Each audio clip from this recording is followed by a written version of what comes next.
नमस्कार। आप देख रहे हैं बिस्तक का खास शो। हम बात कर रहे हैं अब 2025 की। नए साल में बाजार किस करवट बैठेगा? क्या बाजार में अभी तेजी देखने को मिलेगी या फिर ये जो हड़कंप मचा हुआ है ये बाजार को और निचले स्तरों पर ले जाएगा? इसी मुद्दे पर बात करने के लिए हमारे साथ आज बेहद ही खास मेहमान जुड़े हैं। सुनील सुब्रमण्यम जी हमारे साथ मौजूद हैं। सुनील जी नमस्कार, स्वागत है आपका बिस्तक पे सर। नए साल की आपको हार्दिक शुभकामनाएं। आपको और आपके निवेशकों को भी शुभकामनाएं मेरी तरफ से। सर लेकिन मार्केट ये ईयर एंड किस तरीके से कर रहा है? इतनी भयंकर वोलेटिलिटी देखने को मिल रही है। एज अ फंड मैनेजर अगर आप कोई फंड मैनेज कर रहे होते तो कितनी बड़ी चुनौती थी इस समय फंड मैनेज करना, और क्या ये अनसर्टेन मूड माहौल अभी और कंटिन्यू होता हुआ नजर आएगा? देखिए, अभी ये हालात में जो वॉलिटिलिटी आई है ना, मैं कहूंगा कि उतनी सरप्राइजिंग नहीं थी। और इसीलिए मेरा मानना है कि बहुत से फंड मैनेजर इनफैक्ट निवेश नहीं कर रहे हैं, कैश में बैठ रहे हैं। क्योंकि ये जो स्थिति है, एक तरफ उधर ट्रम्प का वापसी और दूसरी तरफ यहाँ पे हमारी जीडीपी नंबर की जो नंबर्स अच्छी नहीं आई है, ये दोनों खबरें मिलकर एक माहौल ठीक नहीं बनाया था इंडिया के लिए। और ये डोमेस्टिक फंड मैनेजर सभी जानते थे, इसलिए उन्होंने बहुत खरीदारी कम की है, कैश में रख रहे हैं क्योंकि ये पीरियड को जाने दो और नए साल में नई उम्मीद लेकर फिर निवेश करें। तो मैं मेरे ख्याल में यस, मार्केट की जो वॉल्टिलिटी थोड़ी उम्मीद से ज्यादा थी, मगर वॉल्टिलिटी तो एंटिसिपेटेड था। अगर आप देखेंगे मेरी भी बातचीत जो पिछले 2-3 महीने से है, मैंने कहा कि ये दिसंबर जनवरी 10th तक वॉल्टिलिटी रहेगी। और वही बात हो रही है, क्योंकि ये पीरियड होता है end of the year, FIS के लिए भी प्रॉफिट बुकिंग का वक्त होता है। तो ये सब मिलाकर एक माहौल ठीक नहीं था। और मेरे ख्याल में ये और मे बी 10-15 दिन तक रह सकता है। मिडिल जनवरी से मेरे ख्याल में ये बात सीधी हो जाएगी। वॉल्टिलिटी धीरे धीरे कम होगा और एफआईएस की वापसी भी हम देखेंगे। सेंटा रैली की उम्मीद थी मार्केट को, सेंटा रैली तो आई नहीं। लेकिन ये जो आप मिड जनवरी के बारे में बात कर रहे हो इसमें तो सर फिर वो डोनाल्ड ट्रंप अपनी सत्ता संभाल लेंगे। वो तो फिर व्हाइट हाउस में एंट्री कर चुके होंगे 20 जनवरी को, और उसके बाद तो फिर बहुत कुछ होना बाकी है। अभी तो टैरिफ्स लगने बाकी हैं। इमर्जिंग इकोनॉमीज किस तरीके से बिहेव करेंगी, इमर्जिंग मार्केट्स किस तरीके से बिहेव करेंगी, स्पेशली इंडिया? देखिए, कहते हैं ना कि dogs bark is worse than is bite.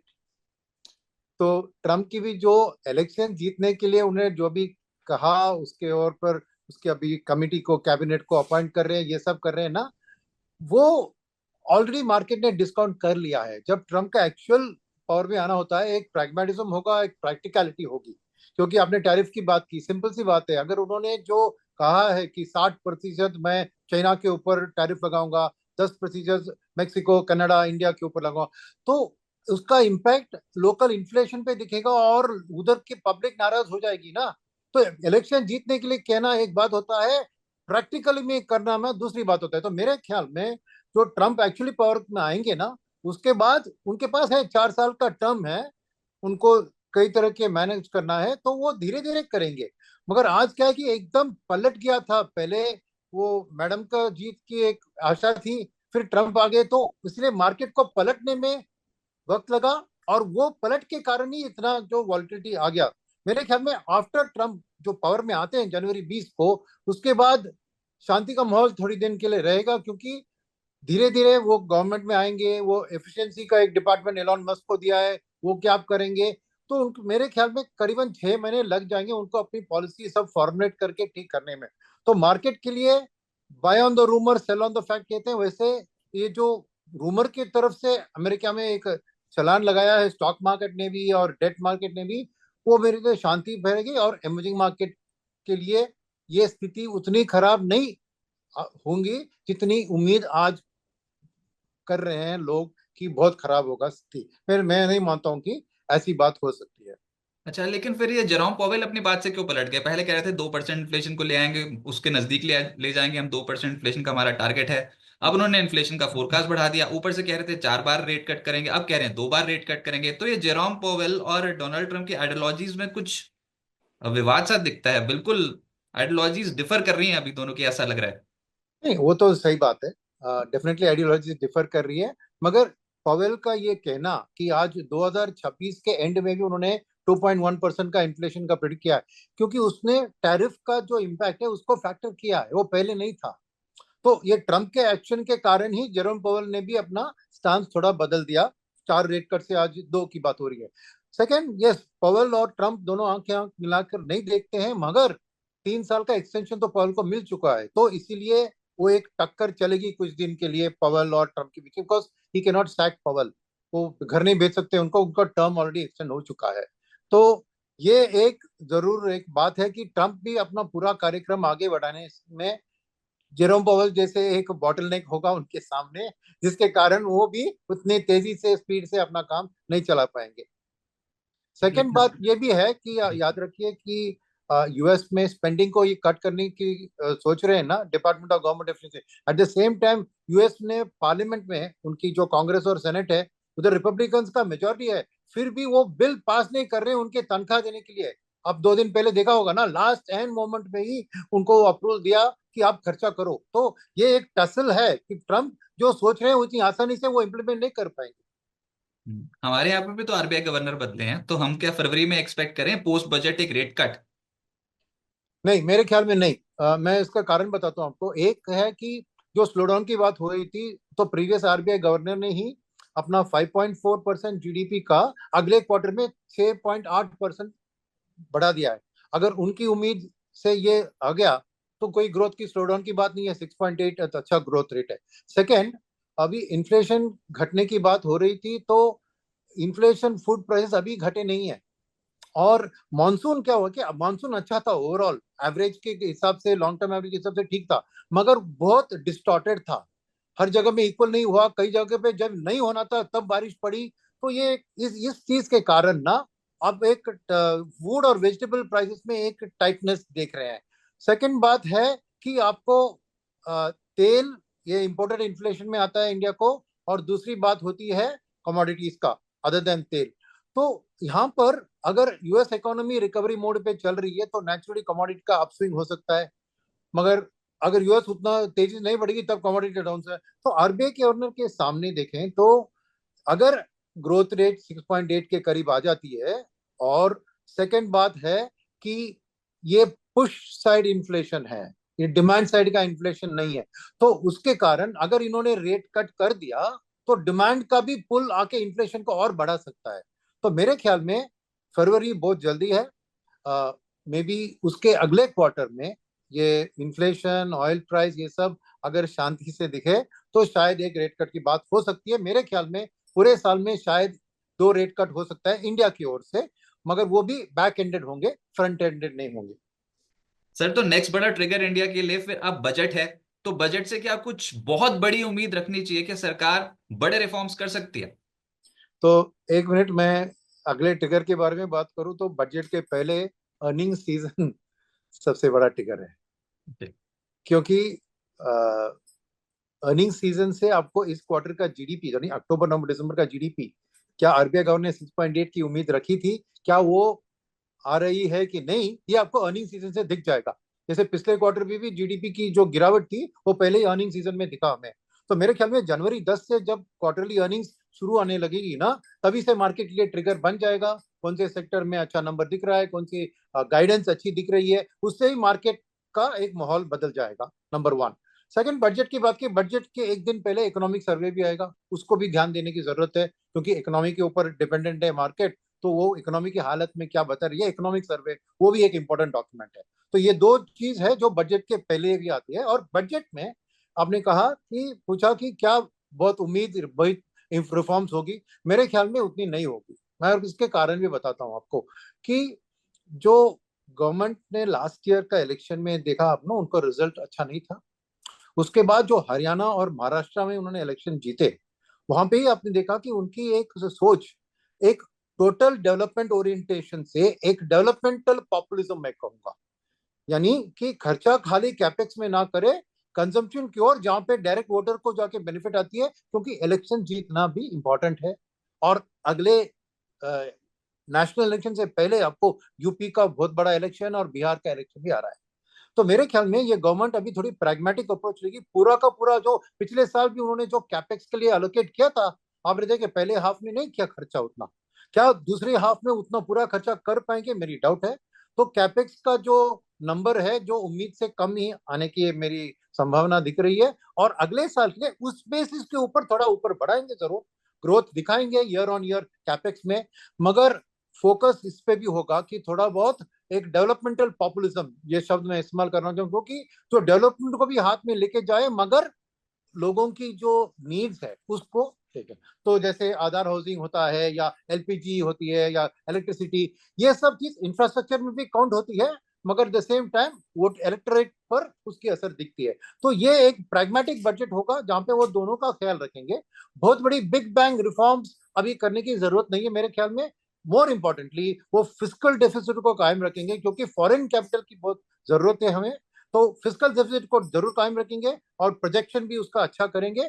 और ये मैं कहूंगा एक प्रोग्रेसिव, जैसे कहूँ डेवलपमेंटल इंफ्रास्ट्रक्चर और पॉपुलेशन दोनों को इक्वल रिस्पॉन्सिबिलिटी देके आगे बढ़ाएगी। तो ज्यादा बहुत बड़ा बिग बैंग रिफॉर्म्स मैं नहीं एक्सपेक्ट कर रहा हूँ इस बजट से। सर हम वैसे बड़े भारी भारी शब्द यूज कर लेते हैं बजट से पहले ना, बिग बैंग रिफॉर्म्स और कैपिटल एक्सपेंडिचर होते हुए नजर आएंगे। भी हाल फिलहाल में जीएसटी काउंसिल की बैठक भी हुई थी सर, हाँ। उसमें पॉपकॉर्न डिस्कस हो गया। और वो ना हाईलाइट करके बोल दिया निर्मला सीतारमण जी ने कि पॉपकॉर्न को कैसे क्लासिफाई करते हैं। वो नमक और मसालों के साथ अगर मिक्स्ड है तो mix ready to eat popcorn है तो 5% जीएसटी, अगर वो प्री पैकेज और लेबल वाले हैं तो 12% जीएसटी, और अगर वो कैरामल पॉपकॉर्न है तो 18% जीएसटी। तो यस। बताओ इसमें कहाँ वो कैपेक्स के ऊपर खर्चा वगैरह जो हम बातें करते हैं, हाँ। वैसे वाली कुछ थीम तो डेवलप नहीं हो रही थी जीएसटी पे। तो हम बात कर रहे थे कि इंश्योरेंस सेक्टर के ऊपर कुछ ढील दी जाएगी टैक्स दरों को लेकर, एटीएफ को शामिल किया जाएगा। तो उस पर तो कोई कंसेंसस बना नहीं, मुद्दा डिस्कस हो गया पॉपकॉर्न। नहीं देखिए, आप जीएसटी काउंसिल में सेंट्रल गवर्नमेंट का खाली वन थर्ड हाथ है। स्टेट गवर्नमेंट्स भी उसमें शामिल है, उनकी भी जो आशाएं उनकी इनकम बढ़ाने के लिए। तो it's not a pure central government thing, वो याद रखिए। राइट। ये कमिटी होती है जहाँ पे चीफ मिनिस्टर्स सभी राज्यों के होते हैं। और उनके जो सोच है कि हमें रेवेन्यू बढ़ाना है, हर स्टेट को रेवेन्यू बढ़ानी है। तो इसलिए जीएसटी एक रूट है रेवेन्यू बढ़ाने के लिए। अब उस जीएसटी को बजट से मिक्स मत कीजिए, बिकॉज बजट में क्या होता है कि बजट में एक फ्यूचर डायरेक्शन के लिए अब जीएसटी इन्होंने बढ़ा दिया किसी चीजों पर, तो नेचुरली इनकम प्रोजेक्शन उस हिसाब से अच्छी बढ़ेगी, तो उतना हाथ में पैसा आएगा कैपेक्स पे खर्चा करने के लिए। तो अब ये सोचिए कि जीएसटी एक कंपोनेंट है, इनडायरेक्ट टैक्सेशन यानी गवर्नमेंट की रिसीट्स के अंदर एक कंपोनेंट है। उसके अलावा पर्सनल इनकम टैक्स होती है, उसके अलावा कॉर्पोरेट इनकम टैक्स होती है, फिर डिसइन्वेस्टमेंट होता है। तो रिसीट्स के लिए बहुत होता है, इसमें जीएसटी एक कंपोनेंट है। और वो भी मैं जैसे मना एक गठबंधन होती है, मिनिस्टर्स और सेंट्रल गवर्नमेंट चीफ मिनिस्टर्स दोनों मिलाकर ये काम करते हैं। तो अब उससे बजट में कोई एक ट्रैक या लीड मत बनाइए, उसका वो अलग बात है और ये अलग बात है। राइट, लेकिन वो जब आप नहीं कुछ चेंजेस कर रहे थे जीएसटी में तो फिर हाईलाइट क्यों कर रहे हो आप उस चीज को? दैट वाज द पॉइंट कि और भी बहुत सारे मुद्दे थे डिस्कस करने के लिए, स्पेशली पॉपकॉर्न आना चाहिए था क्या कल की बैठक में? थोड़ा गुगली वाला क्वेश्चन है, लेकिन वो बात ही नहीं कुछ ऐसी सी हो गई। नहीं नहीं, मैं कहूँगा ना, ये पॉपकॉर्न वाली बात ही समझिए। गवर्नमेंट क्या, निर्मला जी क्या कह रही थी, कोशिश ये थी कि उनकी सोच को एक्सप्लेन करें कि एक सिंपल सा नॉर्मल प्रोडक्ट पे वो आसान, वो सॉफ्ट रहेंगे। पर जब भी आप उसमें शुगर ऐसी वैल्यू एडेड चीज को ऐड कर रहे हैं और उसको पोजीशन कर रहे हैं, तो वो कंपनियों की प्रॉफिट मार्जिन भी आप देखिए, बेसिक पॉपकॉर्न और कैरमल पॉपकॉर्न में फर्क ऑलमोस्ट डबल द प्राइस है। तो पूरा प्रॉफिट में चला जा रहा है ना। नेचुरली गवर्नमेंट की कोशिश है कि उस ज्यादा प्रॉफिट से हमारे भी पैसा बने। तो सोच वो बता रहे हैं कि बेसिक आम जनता जो बेसिक चीज खरीदती है उसमें मैं सॉफ्ट रहूंगी, मगर जो हायर वैल्यू एडेड चीज खरीद रहे हैं उस पर जरूर हमारा ध्यान होगा कि क्यों ना देश के लिए इनकम भी बढ़ाए। ये उनकी सोच पॉपकॉर्न के जरिए, जैसे आपको याद होगा रघुराम राजन जी ने भी मसाला डोसा का दाम रखकर पॉलिसी को बताया था, याद है? नहीं सर, अभी तो लेटेस्ट मेरे को पॉपकॉर्न याद है। आप अगर इसके ऊपर और बता पाओ कि अब मुझे मसाला पॉलिटिक्स कहाँ से आई थी, मसाला डोसा पॉलिटिक्स। नहीं, वो दाम इन्फ्लेशन को बताने के लिए मसाला डोसे के दाम के लेकर रघुराम राजन जी ने एक्सप्लेन किया था। तभी ओके। वो बोल रहे थे कि अरे गवर्नर है क्यों मसाला डोसा की बात कर रहे हैं, जैसे आप पूछ रहे हैं कि अभी क्यों पॉपकॉर्न की बात कर रहे हैं। वही बात मैं बात कर रहा था आपको कि ये आम जनता की जो यूसेज है उसके लिए कम्युनिकेट कर रहे हैं कि बेसिक चीजों पे हम सॉफ्ट जीएसटी लगाएंगे और जो भी वैल्यू एडिशन होता है उसमें ज्यादा लगाएंगे। वही उनकी सोच वो एक्सप्लेन कर रहे लेकिन सर हम अर्निंग्स पे भी बात कर रहे थे अभी थोड़ी देर पहले। ये थे। Q3 अर्निंग्स से कुछ बहुत बड़ी उम्मीद लेकर चल रहे हैं इस बार? Q2 में तो बहुत डिसअपॉइंटमेंट हुई थी, तो कुछ रिवाइवल हो सकता है या फिर इस बार भी मामला ढीला ही पड़ा रहेगा? नहीं, मेरे ख्याल में दिवाली की जो फेस्टिवल सीजन की सेल्स कुछ सेक्टर्स में अच्छी रही थी, तो डेफिनेटली वहाँ पे उम्मीद बेहतर होगी। और उसके अलावा आप देखेंगे कि जो इन्फ्लेशन आप बोलते हैं ना, इन्फ्लेशन हाई रहने से वो कॉर्पोरेट ईपीएस के लिए अच्छी बात है, क्योंकि वो बेनिफिट ऑफ इन्फ्लेशन कॉर्पोरेट्स को ही आती है, और स्टॉक मार्केट में लिस्टेड कॉर्पोरेट सब भी टॉप ऑफ द लैडर में होते हैं, तो वो भी उसका फायदा उठाते हैं। तो मेरे ख्याल में डेफिनेटली अर्निंग सीजन में पिछले क्वार्टर के कंपैरिजन में बेहतर होगा। सेक्टर टू सेक्टर देखना पड़ेगा, बट अर्निंग सीजन में इंपॉर्टेंट चीज ये क्वार्टर की अर्निंग्स नहीं है रजत जी। इंपॉर्टेंट है कि क्या गाइडेंस दे रहे हैं 2025 के लिए। हर कंपनी अपनी फ्यूचर के बारे में बात करिए, उसके बेसिस पे स्टॉक प्राइसेस मूव होते हैं। जो बीता हुआ क्वार्टर है ना, उसको भूल जाइए, हो गया वो बात। वो ऑटोप्सी की बात है, जो हो गया है उसको एनालाइज करके देखना है। आने वाले दिन की क्या सोच है, क्या हो रही है, उनकी ऑर्डर बुक कैसे लग रही है, उनकी कैपेक्स की प्लान्स कैसे है, वो चीज के ऊपर मार्केट की दाम बढ़ेगी। सर फिर ऐसे में कौन से सेक्टर्स आपको बहुत अच्छे लग रहे हैं जहां पर अभी आने वाले समय के लिए अर्निंग्स आउटलुक भी बहुत स्ट्रांग हो, कंपनियां बहुत अच्छा मुनाफा भी कमा रही हो? तो मेरे ख्याल में दो तीन सेक्टर सामने दिख रहे हैं। एक है कंज्यूमर डिस्क्रिशनरी। ये कंज्यूमर डिस्क्रिशनरी एफएमसीजी से अलावा, कंज्यूमर स्टेपल से अलावा वाली बात है। क्या है ये? कंज्यूमर डिस्क्रिशनरी में एक कंज्यूमर ड्यूरेबल होता है, जैसे एसी, रेफ्रिजरेटर, वॉशिंग मशीन, ऐसी चीजों की खरीदारी। सेकंड उसमें आती है हाई एंड रिटेल, जैसे आप नो अमेजोन, फ्लिपकार्ट में खरीदार करते हैं बड़े फैशन वाले goods, retail, high and retail होता है। फिर हाउसिंग होता है, स्पेशली हाई एंड हाउसिंग। और ऑटो में भी आपको उसमें गाड़ियां की खरीदारी। तो ये रिटेल जो आप देखें ना, इंडिया में क्या खास चीज हो रहा है कि हमारी पर कैपिटा इनकम धीरे धीरे बढ़ रही है, आज 28 को करीब है, मगर फासला जो है between the bottom and the top वो वाइडन होता जा रहा है। राइट, मैं अभी डेटा देख रहा था कि देश के अंदर अगर 2800 मान लीजिए, तो साल का बनता है $30,000 से 25,000। तो इसमें आप एक डिवाइडिंग लाइन लगाइए ना, तो $20,000 के नीचे 91% पॉपुलेशन वहां पे है, और खाली 9% पॉपुलेशन 20,000 के ऊपर में है। राइट, और ये होते हैं करीबन 27 मिलियन घर, 2.7 लाख घर, हाउस होल्ड। तो क्या हो रहा है कि ये डिवाइड के कारण पूरा कंजम्पशन वो टॉप एंड बास्केट में अच्छा बढ़ रहा है। आपने हाल में देखा होगा कि 100 करोड़ की प्रॉपर्टी तेजी से बिक रही है मुंबई और दिल्ली में। राइट, तो ये जो के शेप, इसी को कहते हैं के शेप रिकवरी, यानी देश आगे बढ़ रहा है मगर सभी लोग साथ में आगे नहीं बढ़ रहे हैं। और यही है प्रॉब्लम, बेसिक कंजम्पशन में क्यों नहीं बढ़ रहा है, क्योंकि लोकल पॉपुलेशन में उनकी इनकम स्टेबल है मगर इन्फ्लेशन बढ़ रही है।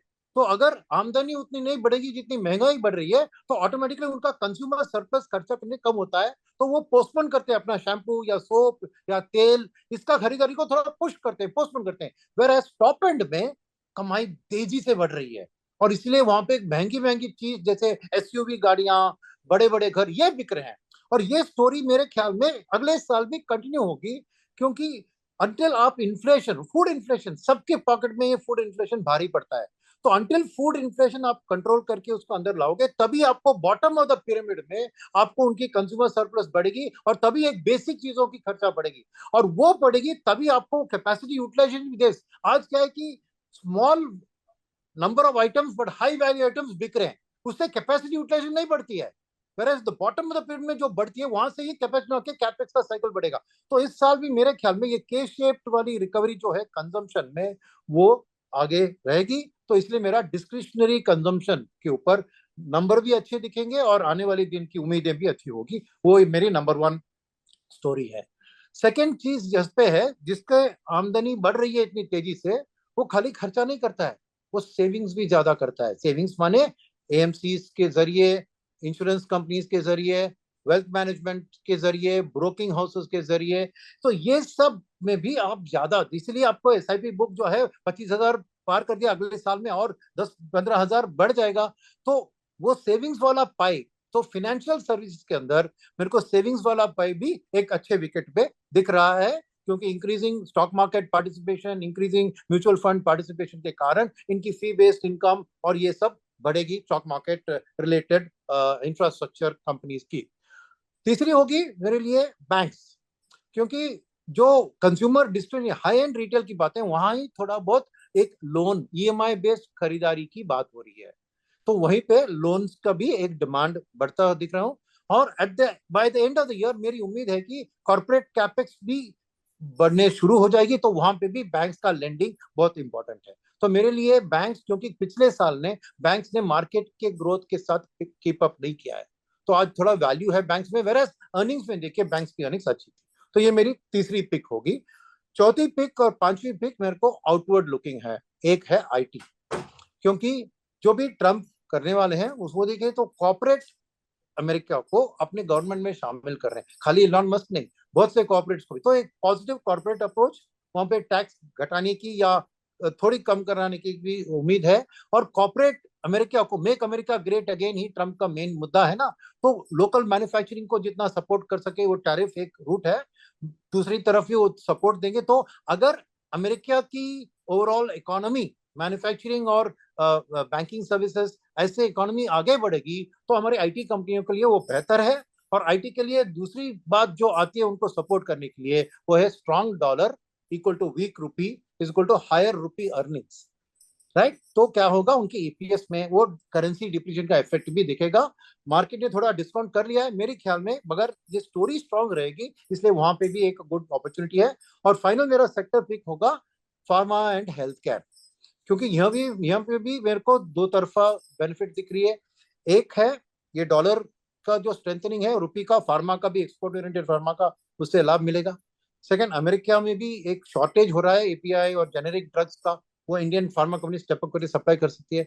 तीसरी बात है कि अगर चाइना के ऊपर टैरिफ लगाया ट्रंप ने, तो चाइना इंडिया का एक गठबंधन भी आगे बढ़ सकता है। मैं कहता हूँ इसको चाइना प्लस वन, यानी चाइना में जो एपीआई सब मैन्युफैक्चर होते हैं, वो थोड़ा उसका लास्ट एंड प्रोडक्ट को इंडिया में अगर करेंगे और इंडिया से एक्सपोर्ट हो जाएगा, तो कम टैरिफ लगेगी। तो ये मैं देख रहा हूँ, इसलिए बॉर्डर पे भी, एलएसी पे भी जो एक गठबंधन हो रहा है, एक मूवमेंट में देख रहा हूँ कि इंडिया और चाइना थोड़ी ये कमर्शियली एंगेज कर सकते हैं, तो वो फार्मा सेक्टर में सबसे बेहतरीन इफेक्ट में देख रहा हूँ। At the same time domestic pharma में भी आपको देख रहे हैं, तो डायग्नोस्टिक्स, हॉस्पिटल चेन्स, जहाँ पे भी आपको इंश्योरेंस का पेनिट्रेशन के बढ़ने के कारण अभी लोग आसानी से अस्पताल में जाके छोटी मोटी ऑपरेशन के लिए दखल हो जा रहे हैं, कि क्योंकि इंश्योरेंस टेक केयर कर रहा है। तो एक हॉस्पिटल की भी स्टोरी अच्छी है। तो मेरे लिए फार्मा भी एक राउंडेड अच्छी अप्रोच है।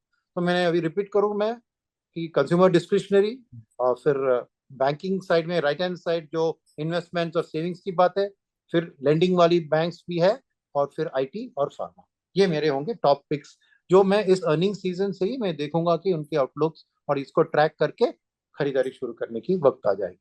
पर इस पूरी बास्केट में कहीं पर भी पीएसयूज नहीं है? नहीं, PSU specially renewable sector, power sector, या फिर मेटल माइनिंग स्पेस, या फिर रेलवे और डिफेंस? देखिए ये सब ना लास्ट ईयर उम्मीद पे बहुत बहुत बढ़ चुकी है।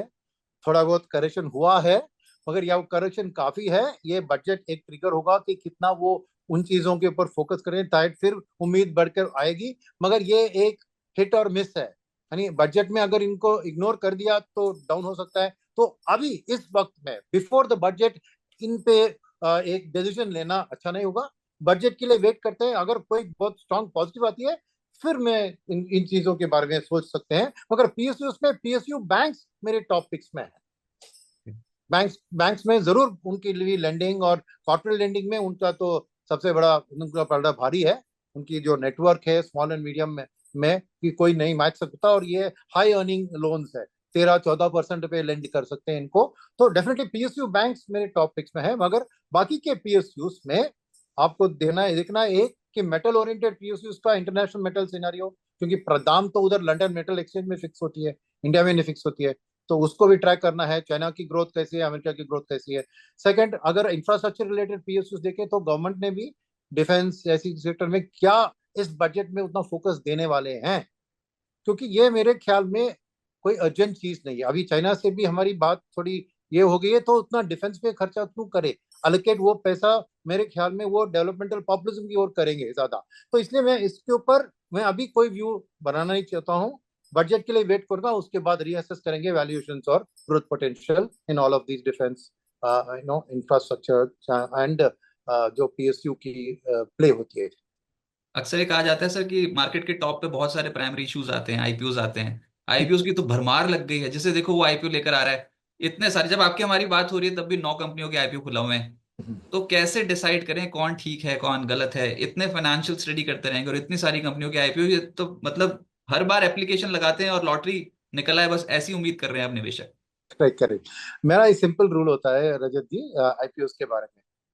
जो पैसा मार्केट में उठा रहे हैं, राइट, उसका यूज क्या है? अगर वो अपने प्राइवेट इक्विटी वालों या अपने प्रमोटर अपने स्टेक को डाइल्यूट कर रहे हैं और पैसा उठा रहे हैं, उस आईपीओ से मैं दूर रहूंगा। ऑन द कॉन्ट्ररी, जो आईपीओ अपने ग्रोथ के लिए, अपने कैपेक्स के लिए पैसा ले रही है मार्केट में, ताकि वो कंपनी में निवेश करके आगे वाली बिजनेस की बढ़ाने के लिए उसमें री इन्वेस्ट कर रहे हैं, ऐसी कंपनियों को मैं चुनूंगा, क्योंकि फिर वो बिजनेस का प्रॉफिट पोटेंशियल सीधे मेरे रिटर्न्स में आ जाएंगे एज एन ईपीएस ग्रोथ। फिर पैसा निकाल रहे हैं प्रमोटर या फिर उनके प्राइवेट इक्विटी को प्रॉफिट बुक कराने, क्योंकि वक्त सही है उनको अपना मैक्सिमाइज करना, वो नेसेसरली इस कंपनी की फ्यूचर ग्रोथ के लिए कोई पार्टिसिपेशन नहीं कर रही है, वो खाली अपना फैमिली सिल्वर को बेच रहे हैं। तो ऐसी कंपनी से मैं दूर रहूंगा। ऐसी नहीं कि सभी को मैं मना करूंगा, मगर अगर उसका अदरवाइज एक अच्छा बिजनेस प्रोस्पेक्ट है तो ठीक है। मगर ये प्रमोटर का जो इस टाइम में वैल्यूएशंस बहुत हाई है तो वो बेच रहे हैं ना, तो ये मेरे को एक नेगेटिव सिग्नल है, क्योंकि वो कह रहे हैं कि अरे ऐसा दाम तो कभी नहीं मिला है, कभी मिलेगा नहीं, इसलिए मैं अपना पैसा निकाल रहा हूँ। तो ये मेरे लिए एक वार्निंग सिग्नल है और डेंजर सिग्नल है, ऐसी एफपीओ से मैं दूर रहूंगा। अभी हाल फिलहाल की करेक्शन में निवेशक परेशान इसलिए हो गए हैं क्योंकि अक्सर हम बात करते थे कि मिड कैप और स्मॉल कैप्स की वैल्यूएशन बहुत एक्सटेंडेड है। ये तो लार्ज कैप्स की पिटाई हुई है सर इस बार तो लार्ज कैप स्टॉक्स भी नहीं संभल पाए। एफआईएस का बहाना लगता है कि एफआईएस बेच गए हायर साइड पे। सर अभी आपको क्या लगता है, लार्ज कैप ज्यादा बेहतर करेंगे या फिर मिड कैप्स? तो देखिए, बात ऐसी है कि लिक्विडिटी की बात है। अगर एफआईएस वापस आ रहे हैं तो नेचुरली लार्ज कैप में ज्यादा निवेश करेंगे। मगर डोमेस्टिक फंड मैनेजर्स अगर खरीद रहे हैं, उनके पास जो फ्लोज आ रही है वो ज्यादा मिड एंड स्मॉल कैप में आ रही है। ये एसआईपी बुक 25,000 करोड़ में 15,000 करोड़ के करीब मिड एंड स्मॉल कैप खरीदने लायक पैसा है। चाहे वो मिड कैप फंड में हो, स्मॉल कैप फंड में हो, मल्टी कैप में हो या सेक्टरल में हो। तो ऑलमोस्ट 15-16,000 करोड़ उनको हर महीने मिड एंड स्मॉल कैप खरीदने लायक पैसा मिल रहा है। तो ये होता है कि अगर ये अर्निंग सीजन अच्छी निकली और ट्रम्प का भी मैटर थोड़ा एक वेट एंड वॉच में आ गया और एफआईएस की वापस आ गई, तो मैं समझाता हूँ लार्ज कैप्स बढ़ेंगे।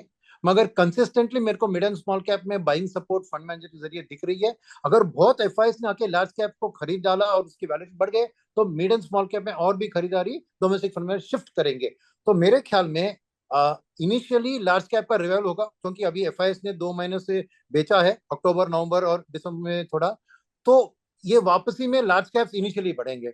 मगर over sustainable period of the year मेरे ख्याल में दो तीन चीज, एक ये एसआईपी बुक बढ़ेगी तो मिड एंड स्मॉल कैप की खरीदारी के लिए पैसा और भी मिलेगा फंड मैनेजर को। सेकंड, मैं एक्सपेक्ट कर रहा हूँ कि earnings growth mid and small cap की लार्ज कैप से बेहतर आएगी। तो वो एक सेकंड चीज है। तो मेरे ख्याल में अगर आप एक शॉर्ट टर्म प्ले करना चाह रहे हैं तो लार्ज कैप में निवेश किए, जब एफआईएस वापस आ रहे हैं तो दाम बढ़ेंगे, तो आपका अच्छा पैसा बनेगा। मगर एक सस्टेन्ड ग्रोथ अब देख रहे हैं और ईपीएस के ऊपर रन करें, तो मेरे लिए मिड एंड स्मॉल कैप में ना ही अर्निंग्स की सपोर्ट है, बट द सेम टाइम आपको फंड मैनेजर की लिक्विडिटी की भी उसके हाथ है। तो मैं एक उधर भी गुड क्वालिटी कंपनीज की ग्रोथ अच्छी देख रहा हूँ। तो सिंपल सी बात है, मैं कहूंगा तो मल्टी कैप और लार्ज एंड मिड कैप, ये दोनों फंड कैटेगरी आइडियली पोजिशन है इस चीज को कैप्चर करने के लिए, क्योंकि मल्टी कैप में मिनिमम 25% लार्ज कैप तो रखना है, और लार्ज एंड मिड कैप में भी आपको 50-60% लार्ज कैप रहता है, मगर बाकी मिड कैप में रहता है। तो ये दो फंड कैटेगरी मेरे लिए बेस्ट परफॉर्मिंग कैटेगरी रहेगी इस साल में, ये मैंने जो बताया उस चीज के कारण।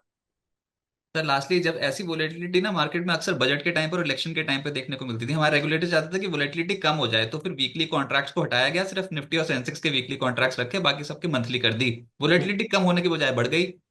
तो इस पे आप क्या कहेंगे? देखिए, वॉलेटिलिटी, मैं कहूंगा कि रेगुलेटर का सोच वॉलेटिलिटी को कम करने का नहीं है। उनका है कि रिटेल निवेशक को प्रोटेक्ट करने की बात हो रही है कि उनको उनको असर पड़ता है।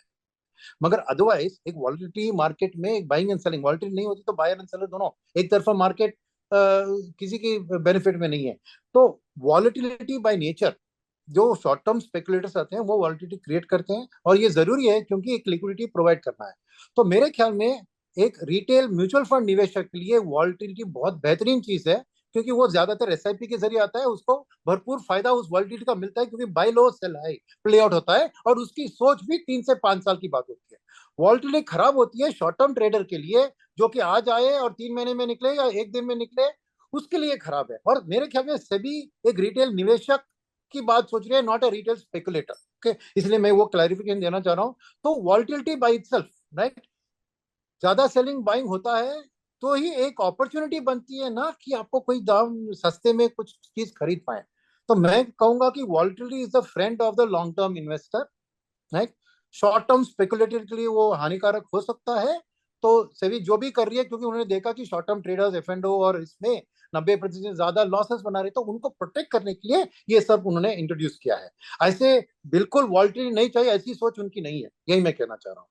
राइट। तो सुनील सर, बहुत शुक्रिया आपका हमारे साथ जुड़ने के लिए और मार्केट्स पे अपनी अप्रोच बताने के लिए, 2025 का आउटलुक शेयर करने के लिए, और एक बार फिर से बिस्तक की पूरी टीम की ओर से आपको नववर्ष की हार्दिक शुभकामनाएं। Thank you. Same to you and your thank viewers. You.